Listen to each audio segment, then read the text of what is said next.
Right, hello everybody. Hello, good afternoon.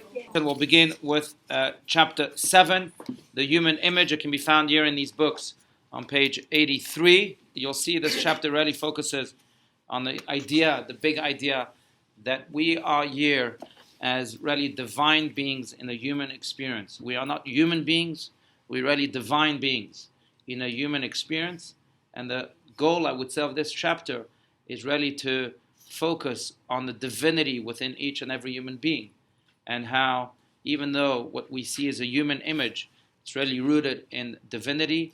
And if we were to look at ourselves as divine beings and see that connection that we each have with the divine, then I think the world would be a better place. But that's really a very brief introduction to chapter 7. Let's dive right into it. There are, of course, books and books. Maimonides, I think, is the one that speaks most about this prohibition against idol worship. And that is, of course, the reason for that is so that we can ensure that the connection to the divine is, number one, not materialized in any way. The divine is beyond comprehension. I would use the metaphor of Buddhism. It's not a Jewish metaphor, but it's a very good metaphor of the blind man and the elephant. Is anyone familiar with that metaphor of some blind man who bumped into an elephant? Now, of course, they were blind, so they didn't know that it was an elephant. And they said, well, the best way we can get to know this elephant is by touching it. Now, they each stood in a different place. So there was one blind man who started touching the trunk of the elephant, and he said, oh, this must be a very big, fat snake. The other one was by the foot of the elephant, and he started touching it and says, no, that's not a snake. It's the trunk of a tree. The other one touched the tail of the elephant, and he said, no, this is not a snake. It's not the trunk of a tree. It's a big rope. Another one, touched the ear of the elephant. He said, no, this is a fan. The other one said, touched the body of the elephant. He said, this is a wall. Everyone thought that the elephant was something else. And in a way, I think that's the relationship we have with God. Relationship with God is not a relationship that can be materialized, that can be in a way described with human words. It's way beyond that. I think one of the greatest reasons people reject God or reject divinity in general is because of that picture that we give to them as children, that God is like that old man with a big white beard that has a carrot in the one hand and a stick in the other, and if you behave well, then you get the carrot. If not, you're hit by the stick. If you reduce God to that type of image to Santa Claus, then of course he'll be rejected. God is way beyond our comprehension. Or in the words of the Kotzker Rebbe famously said, that a God that can be explained is not a God that I want to believe in. Otherwise, why the need for it? A God that is beyond logic, a God that is abstract, a God that is, again, above any understanding, that's a God that's a God. And therefore, as Maimonides again writes, there is such a strong prohibition against any type of idol worship. That would be taking the whole idea of God and minimizing it to stones or sticks or images or art or whatever else it may be, and then people will eventually reject that type of image. Now, I will say this, that this also implies something that I think is very important for us to know, and that is that because God is infinite, because God is beyond the human brain, beyond any image, then therefore the holiest person in the world is just as important to God as the littlest child in the world. God is infinite. God is not reduced to one aspect of humanity, to just the holy people. God also counts the smile of a young child as important, as precious, maybe even more precious than the holiness of the holiest person. That's the God that's beyond understanding. That's the God that we believe in. The God that's reduced to objects and statues, that's not the God we believe in, or to certain patterns, to a God that is compartmentalized, is not a God Judaism believes in. I would say this, that it's interesting, there were two responses by the Maggid of Mezrich, a Hasidic rabbi, the student of the Baal Shem Tov, the founder of the Hasidic movement, spoke about atheism one day, and another day he said something else. Someone came to him and he said, maybe I've mentioned this story before, but said, Rebbe, it's terrible. Atheism is spreading all around the world, and you think it's terrible. And the Rebbe said, why do you think it's terrible? I think it's the biggest blessing in the world. The students were amazed. What do you mean it's a blessing? He said, that's because if you're walking in the street and you see a homeless man, asking for money. Now, if you're a believer, then you say, well, God will help him. I don't need to give him anything. But if there is no God, if you're an atheist, then you can't say God will help him. So you have to take out a penny and help him. So it makes the world better. On the flip side, an atheist once came to the Maggid Mesrich, the same Rebbe, and said, Rebbe, and that's the point I want to make, but he said, Rebbe, I don't believe in God. And brilliantly, the Maggid Mesrich responded, the God you don't believe in, I also don't believe in. And in a way, I think that's very true for many images that we have of God, many types of statues that we have of God. It's true, that's not the God we believe in. We believe in a God that is indeed infinite. We believe in a God that sometimes yet cannot be explained. We believe in a God that is completely just and completely good. But sometimes his goodness doesn't come through and there's evil in the world. We have to believe that there must be a good reason, but it's beyond our understanding. That's a God we have to believe in. That's a God we can believe in. The gods that can be explained are not needed. And that's really the main reason that we are so focused on eradicating idol worship in Judaism. It's interesting, just to go into the Hebrew language, it's just interesting that that's the way it is, because the second commandment in Hebrew is Lo yalecha pesel v'chol tmuna asher b'shamayim. You should not have an idol. The word for idol in Hebrew, pesel, is the exact same word as the word for prohibited, pasul. Why? Because if there's one thing that's prohibited in Judaism, it's this idea of turning God into an idol, of defining God in any shape or form. That's prohibition. It's the same word. Idol and prohibition is the exact same word in Hebrew. It's interesting. That's how strong we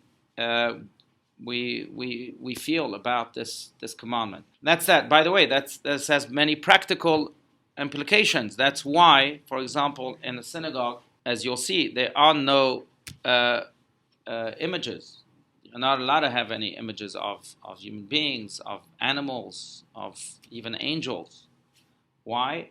So that you wouldn't give appearance that you're worshiping, a certain human being that you may have just because you like that piece of art, but still, you're not allowed to have that in synagogues have to be left with a place at least where you pray, have to be left without any image. Again, so that's how careful we are. That's one of the implications to this prohibition. I think the idea is, again, rooted in this very powerful idea that God is indeed infinite, that he's not finite in any shape or form. That's a God I can believe in. That's a God we can all believe in. And that's why, the idea of belief in Judaism, I will say this, may be different than in other religions, because belief in God, or as they call it, emunah is not being naive.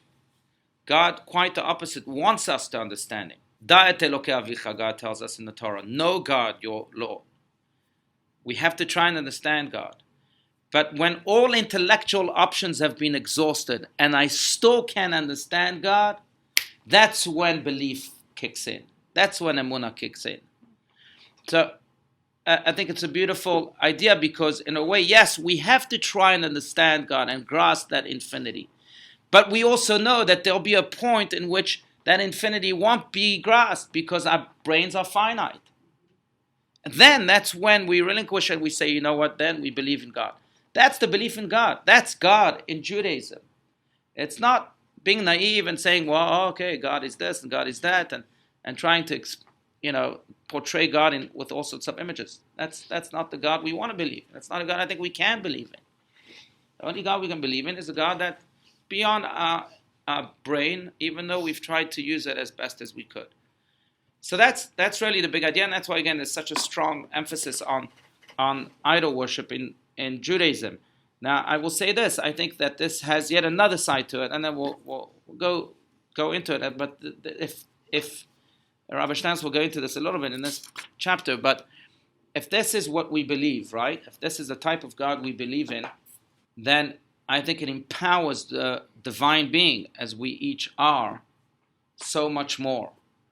Because God is not just the God out there, but the God that we believe in is also the God in here. There is a part of God in each and every one of us. Now, if that part of God is indeed infinite, then we are also a little bit infinite. And therefore, really, we can achieve the infinite. That doesn't mean we can jump off a ceiling or a rooftop and not die because we're infinite. But what it does mean is that we can each in our own way, with our own divine purpose, with our own divine calling in this world, we each have our own sets of skills and talents, we can achieve that infinity. We can make that infinite impact on the world, thanks to this divine being that we each have within. This also makes it very personal for us, makes it very holy and infinite for us, this idea. And it's something that we ought to take into consideration too. And there is a human side to us, of course, with all sorts of limitations, but we should remember that there's a divine side to us. Rabbi Steinsaltz often says, the author of this book, but he's often told me, and he often says it in talks and etc., but he often says that there's two ways you can look at people. You can look at the human side or you can look at the divine side. If you look at the human side, you'll often come out disappointed. If you look at the divine side, then you'll come out in love with humanity. Why? Because then you'll see the infinity in people. And in a way, I think that's what Rabbi Steinsaltz is trying to teach here in this chapter. That yes, we have a human side, but we also have this divine side that has no limits, that has no image, that has no definitions, that has no structure like statues or idols. It's infinite. And when you connect to the infinity in people, you of course fall in love with them. That's the power. Okay, I think they just relate to two types of creations. One is much more permanent than the other. I think a painting is less permanent than a statue. So maybe it really relates to those two things. That's the reason the Torah itself in the Second Commandment says, Kol Pesach v'Kol Tmuna, also speaks of paintings. It's speaking of any type of idols or idol worship, right? One that is less permanent and one that is much more permanent. The less permanent is like the painting, the much more permanent is like the statue. The problem is that the divine being that we are, just like the human being that we are, can be encaged, can be more than encaged, can be suffocated. Sometimes it can be extinguished. We're all born good. Even Hitler was born good. I don't think Hitler as a one-day-old baby was evil. But with action, repetitive bad action, we can suffocate that divine being to the point that it no longer exists. Or it's so extinguished that there's only ashes left. I think that's Nazis, that's Hitler. Those are the examples that you brought. The world we live in, just going back to Kabbalah, right? So there are four worlds. And I know we skipped chapter 1 and chapter 2 based on the suggestion of the author himself. But the difference between the four worlds, and then we'll go back at the very end to chapter 1 and chapter 2, Rabbi Steinsaltz says to begin with chapter 3. But if you go back to chapter 1, it speaks a little bit about the worlds, and chapter 2 also does. But so there are four worlds. This is the lowest of all four worlds, according to Kabbalah. Now, the difference between the two is that the highest world is entirely pure. The second to highest is mainly pure and has a little bit of touch of evil. The third world has almost an even balance between good and evil. And this world is mostly evil and a little bit of good. And I think because this world, Kabbalistically, is mostly evil, so of course, when evil rears its ugly head, it's given a stage. That's the world that it can function in. And good starts in a way, as the underdog. But underdogs have won fights before. Davids have beaten Goliaths. And it shouldn't intimidate the Davids of the world. One of the Hasidic rabbis, Rabbi Shneur Zalman of Liadi, is the author of the Tanya. Rabbi Steinsaltz also has a commentary on the Tanya. But he famously says that a little bit of light expels a lot of darkness.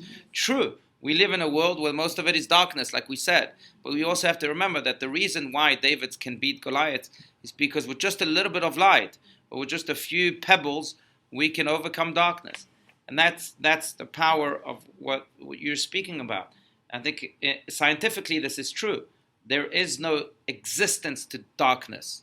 Darkness is not an existence in and of itself, scientifically. It's just the absence of light. What does this mean? That if you add light where you see darkness, darkness will go away. Very good. I think in a way that's why we are sent here. Our souls don't come from this world. Our souls come from the second highest world, as again chapter 1 and 2 speak about. But we'll get to that. But we're sent here to ignite some light in this world. And by igniting light, we're elevating our souls too. Remind me of the Midrash that speaks of the two sons of Aaron, who unfortunately, Nadav and Avihu, who were killed by a heavenly fire. And the Midrash asks the question, why did they deserve this punishment? And there are many answers suggested, but one of the answers you remind me of is that one day Nadav and Avihu, these two young men, were walking in the desert along with the Jewish people, and they, as part of the family of Moses, they were near Moses. Moses was leading the Jewish people in the desert, and Nadav says to Avihu, when will this old man, pointing to Moses, when will this old man die and we'll take his place? And the Midrash concludes, maybe that's why God punished them, saying, we'll see who will die before whom. Now, the commentators of the Midrash ask, well, Nadav is the one who said, when will this man die? Avihu didn't say anything. But that's exactly the problem. Avihu was silent. He should have stood up and said to his brother, don't talk like this. And in a way, you're right. Silence makes you part of the crime. You know, Einstein famously said also that evil does not happen because of evil people. There's a silent people who stand by and do nothing about it. I spoke about this a little bit in the previous class, so those of you who are here, you'll apologize for the repetition, but you can Google this. It's a famous story. It's been published. But in the late 70s, I believe, the head of the Jewish Federations of America had a private audience with the Lubavitcher Rebbe, Rabbi Shnias, of blessed memory, the head of the Chabad movement. The Rebbe was told by this man, his last name was, I think, Sachs or Zachs. Forget the man's name. But he told the Rebbe, look, I'm right now in the middle of raising $100 million for the Jewish cause. And the Rebbe said to him very bluntly, he said, and what are you going to do with these $100 million? He said, well, we're going to create committees, and we're going to do this, and we're going to do that. And the Rebbe said, then give me those $100 million. I think I know what to do with them. So he said, wait, what do you mean? And the Rebbe responded in a very beautiful way. He said, look, the Jewish people right now, and the world right now, is in a state of fire. And he said, what happens if you're walking down the street and you see a home in fire with a fire? Do you create committees? Do you say, well, let's analyze the situation, let's think about what to do? No. You send people everywhere, where everywhere there's a fire, and you say, let's go save these people in the home. That's what we do here, the Rebbe told this man in the Chabad movement. We send people everywhere and go inside the flames and rescue as many people as you can. That's what needs to be done. You're going to use $100 million now to create committees and to think about this and think about that. And then who was it? I think Mark Twain famously said that he despises the word committee. He says a committee is an assembly of people who alone cannot do anything, yet together they come and they proclaim together, we can't do anything. That's what a committee is. That's what a committee is about. But that action is needed. That's right. And silence is I think antidote to action, or just speak. Observation maybe is the antidote. All right, back to the middle of page 83 here. On the surface, every prophet had its own different styles. But you'll see, I think, with the common denominator, I think this is exactly what Rabbi Steinsaltz is saying here. The Hebrew language, as we said, pesel is pasul.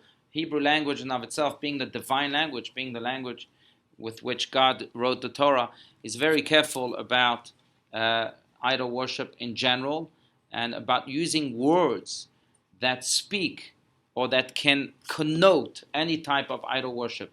Another word that comes to mind, besides pesel, the word for idol worship in Hebrew is avodah zarah, which means, does not mean idol worship.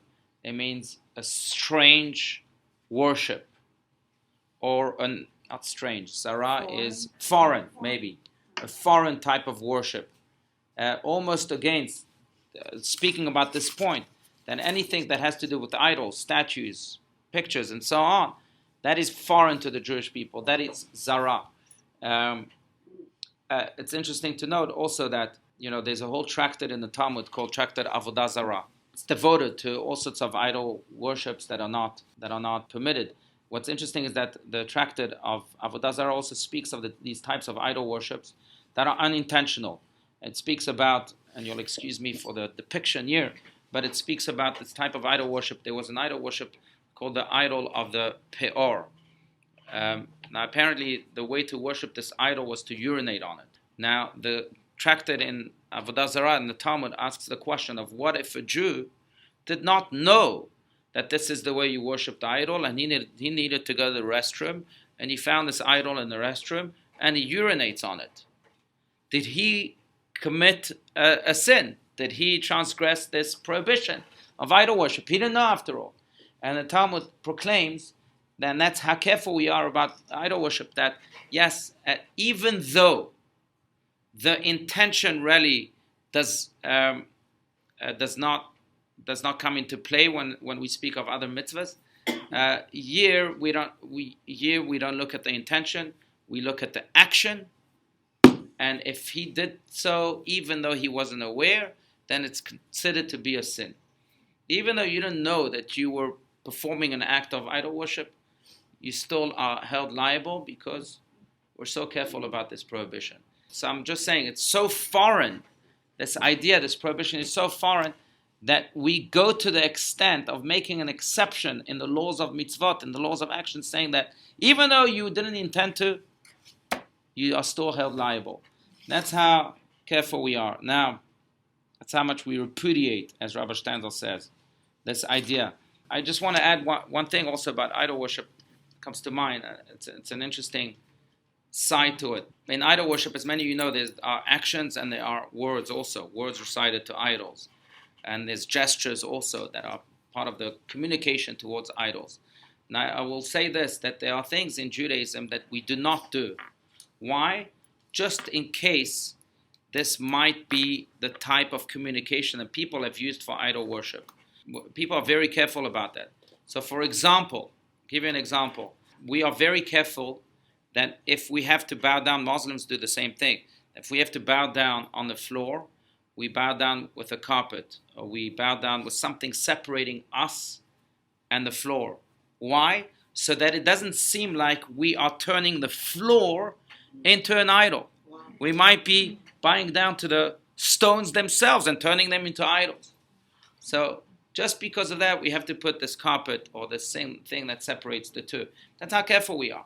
Right. I think in a way you're right. I mean, there are different types of idol worship. So you have the idol worship that I think attributes power to certain idols, like the Greeks, or even like the Romans, right, who had their god of sex, and their god of money, and their god of power, and they had different idols for each and every one of them. By the way, it wasn't just idols, sometimes the sun, the moon, the stars. And then you have idol worship that we have today. People worship money, I think, as God in many ways. I think we have the same type of idols that existed once upon a time still exist today. Just the statues have changed, or the symbols have changed. But the god of sex is still very much in existence. The god of power is still very much in existence. I think we just use different symbols today, or maybe we don't use any symbol at all. So you have that type of idol worship too. But I think the common denominator between all of these idol worships, and that is really what Rabbi Steinsaltz is speaking about, is attributing any type of separate power to an idol, to an idea, to a thing, to a human being, to a painting, to a statue. Everything we must believe as Jews comes from God. Everything. No one. That's why, by the way, we don't believe in Satan. Because in other religions, the Satan has its own powers. But no. Even what seems evil comes from God in Judaism. Attributing any type of power, even a minimal power, or a tiny little thing, just money, or just sex, or just power, to one specific source, is anti-Jewish. It's not what we believe in. God is the source of everything. To quote the words of Deuteronomy again, Ein od milvado. We say this each and every day in the prayer of Aleinu. There is nothing but God. Everything comes from God. And therefore, the minute we say, well, this idol actually does produce this, and this idol does create that we're actually going against the very belief in the oneness of God. You know, the Talmud has a very astounding expression that says that one who becomes angry is as if he, at that moment that he's angry, is worshipping idols. Now, why is anger compared to worshipping idols? And the answer, I think, is very simple. Because why does someone become angry? Because he believes that at that moment this shouldn't happen to him. Oh, my car just broke down, I'm angry. It shouldn't happen to me. But if you really believe in God, you believe that everything that happens to you happens from God. God sent this your way. Which means that if your car broke down, you should say, oh, okay, God, it's from you. Now, what's the message here? I shouldn't become angry, I should embrace it. Now, if you become angry, that means you're not accepting that there's a God in charge of you, your car breaking down. And therefore, it's compared to worshipping idols. Just worshipping idols is the rejection of God. Here, becoming angry, I'm also rejecting God, or rejecting the message that God may have for me when my car breaks down. And I think in that short statement, Talmud gives us also the tools on how to really merge our divine beings with the human experience. And that is recognizing that within the human experience, there is a divine calling in every moment, at every place, and with every person. And if we can open ourselves up to that, I think then we can ensure that we don't get lost in the human experience. Quite the opposite. We can empower the human experience and elevate it to a divine level. I just want to conclude with, I think, a story, speaking of the Lubavitcher Rebbe, but I think that was the Rebbe's strength. It's a story I've shared before, one of my favorite stories, but as you may know, the Rebbe would stand for 8 hours, 9 hours as a 85-year-old man, as a 90-year-old man, every Sunday to give dollars to thousands of people who would come and see him from all over the world, so that they would give these dollars to charity. Very often they would keep those dollars and give another dollar to charity because that was precious to them. It was the dollar that the Rebbe gave them. And at the same time, people would ask for blessings. Now, one day a woman came by and said to the Rebbe, well, Rebbe, I don't understand. I'm just as old as you are.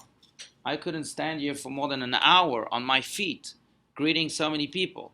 You do this for 6 hours, 7 hours, 8 hours. How's that possible? And the Rebbe responded very briefly, when you count diamonds, you don't get tired. And people are diamonds to me. People are diamonds. People were diamonds to the Rebbe. He saw right through the human experience and saw the divine being. Whether it was the most troubled human being that came to ask for a blessing or not. The littlest child or the oldest man. It didn't matter to the Rebbe. He saw diamonds. And I think that's the type of vision we need in order to ensure that our divine beings continues to thrive in this world and elevate the human experience into a divine one. Okay, let's schedule for another 2 weeks, January 22nd. All right, thank you so much. Thank you. Thank you.